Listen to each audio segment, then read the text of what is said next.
এটা নাম যে পূর্ব বিহার রাখা হয় ভালো। এই যে বললে বিহার ইউপিতে অস্ত্র পাওয়া যেত, এখন বাংলায় পাওয়া যাচ্ছে। তাই করছেন, এখানকার নিয়ম নীতিকে সম্মান করে, বাঙালিকে সম্মান করে থাকবেন। এখানে ক্রাইম করবেন না, এখানে ক্রাইম করবেন না। ক্রাইম করতে হলে নিজের রাজ্যে চলে যান। সব জায়গায় বিহার ইউপির লোকজন, যত বিহার ইউপির লোকজন যেখানেই বাড়ছে সেখানেই ক্রাইম বাড়ছে। বাংলার পুলিশকে আমার দাবি, অনুরোধ, আরও বেশি করে অস্ত্র উদ্ধার করুন, এনকাউন্টার করুন। অস্ত্র উদ্ধার করলে এনকাউন্টার করুন। সব ভয়ে ভয়ে কাঁপিয়ে দিন। বাংলায় কথা বলে বলে মার খাচ্ছে, বস্তি ভেঙে দেওয়া হচ্ছে, পুলিশ তুলে নিয়ে যাচ্ছে বাংলায় কথা বলে বলে, বাংলাদেশি বলে। এই রাজ্যে বারে বারে অস্ত্র উদ্ধার হচ্ছে। আগে আমরা দেখতাম বিহার ইউপি ছিল অস্ত্র উদ্ধারের একেবারে ভান্ডার, সেই জায়গায় গতকালও দেখা গেল শিয়ালদাতে অস্ত্র উদ্ধার। কোথাও গিয়ে কি বাংলা বিহার হয়ে যাচ্ছে দিনের পর দিন? বাংলা পক্ষ ধরে বারবারই বলছে এটা নাম যে পূর্ব বিহার রাখা হয় ভালো। এই যে বললে বিহার ইউপিতে অস্ত্র পাওয়া যেত, এখন বাংলায় পাওয়া যাচ্ছে। ব্যবস্থা কি আছে? সেখানেও বিহার ইউপির লোকজন এই নিয়ে ঘুরতো, এখানেও তারাই ঘুরছে। খালি তারা ওখান থেকে এখানে চলে আসছে, ওখানে তাদের ভাইরা করছে। আর এখানে কিছু ভাইরা ভাই হামদো হামারা তো, বাকি সব কলকাতা, আসানসোল, শিলিগুড়ি ভেজ দো। তো দুজন ওখানে করছে আর দুজন এখানে করছে, চারটে করে বাচ্চা, দুটো ওখানে করছে, দুটো এখানে করছে। কালকে যে অস্ত্র ধরা পড়েছে শিয়ালদায়, কোথা থেকে অস্ত্র আসছিল? বিহার থেকে, হাটে বাজার এক্সপ্রেস দিয়ে ঢুকছিল। বউবাজারে অস্ত্র ধরা পড়েছে। কোথেকে অস্ত্র? কে ধরা পড়েছে? নাম কি? বিহারের লোক। বড় বাজারে অস্ত্র ধরা পড়েছে গিরিশপার্কের সামনে, নাম কি? বিহার, কি কুমার যাদব, এসব নাম দেখবে, মিলিয়ে নেবে। শিয়ালদায় কদিন আগে অস্ত্র উদ্ধার হয়েছে, তাই লোক। শিলিগুড়িতে দায়ী হচ্ছে, আসানসোলে দায়ী হচ্ছে, কুলটিতে ধরা পড়েছে। বাংলায় কারা বাড়লে ক্রাইম বাড়ছে। আজকে খবর কাগজ খুলে নাও, শহরাঞ্চলগুলো কারা ক্রাইম করছে। সব জায়গায় বিহার ইউপির লোকজন, যত বিহার ইউপির লোকজন যেখানেই বাড়ছে সেখানেই ক্রাইম বাড়ছে। মেয়েদের প্রতি হেনস্থা বাড়ছে, সঞ্জয় রায় তৈরি হচ্ছে, গুলি চলছে।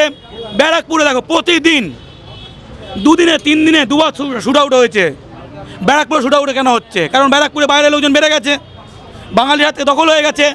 তুমি বাঙালি এলাকায় শুট আউট হয় না ওই এলাকায় হয়? কোথায় হয়? কলকাতায় কোন জায়গায় যেতে ভয় পাও?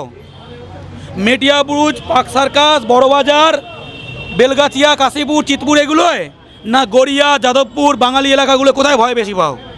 তুমি একজন মহিলা হয় রাত 9টার পর কোন জায়গায় ভয় পাও? বাঙালি এলাকায় না বহিরাগত অধ্যুষিত এলাকায়? কোথায় বেশি ভয় পাও? এর মধ্যে উত্তর লুকিয়ে আছে।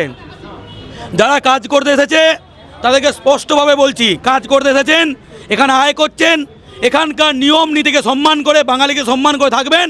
এখানে ক্রাইম করবেন না, এখানে ক্রাইম করবেন না। ক্রাইম করতে হলে নিজের রাজ্যে চলে যান, সোজা কথা। এবং কলকাতা পুলিশ সহ বাংলার পুলিশকে আমার দাবি, অনুরোধ, আরও বেশি করে অস্ত্র উদ্ধার করুন, এনকাউন্টার করুন। অস্ত্র উদ্ধার করলে এনকাউন্টার করুন। সব ভয়ে ভয়ে কাঁপিয়ে দিন। বিহার থেকে যেই জায়গা দিয়ে বাস ট্রেন ঢুকছে সব জায়গায় চেক করুন।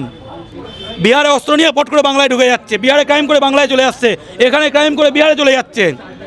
আমরা একটা জায়গায় গেছিলাম কদিন আগে, রূপনারায়ণপুরে, তার 100 মিটার পিছনে হচ্ছে ঝাড়খণ্ড, জামতারা ওইদিকেই। বলছে এখানে গুলি করছে আর ঝাড়খণ্ড চলে যাচ্ছে, এখানে চুরি করছে ঝাড়খণ্ড চলে যাচ্ছে। মানেটা কি? ব্যাংক জালিয়াতি দেখো, কল সেন্টার জালিয়াতি, এটিএম কার্ড জালিয়াতি, সাইবার জালিয়াতি, গুলি, বন্দুক, শিলতানি, ধর্ষণ কারা করছে বাংলা শহরাঞ্চলগুলোয়? কেন?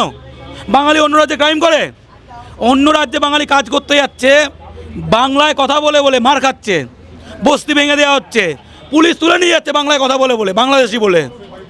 মুম্বাই হয়েছে, রাজস্থানে হয়েছে, খুন হচ্ছে, দিল্লিতে হয়েছে, আর এখানে পূর্ব বিহার হয়ে গেছে। এটা চলবে না। বাংলা পক্ষ বাংলাকে রবি ঠাকুরের বাংলা, নজরুলের বাংলা, বীর সুভাষের বাংলা, মাতঙ্গিনীর বাংলা বানাতে চায়। জয় বাংলা। বাংলা হান্টের আরও খবর দেখতে নজর রাখুন। বাংলা খবর মানেই বাংলা হান্ট।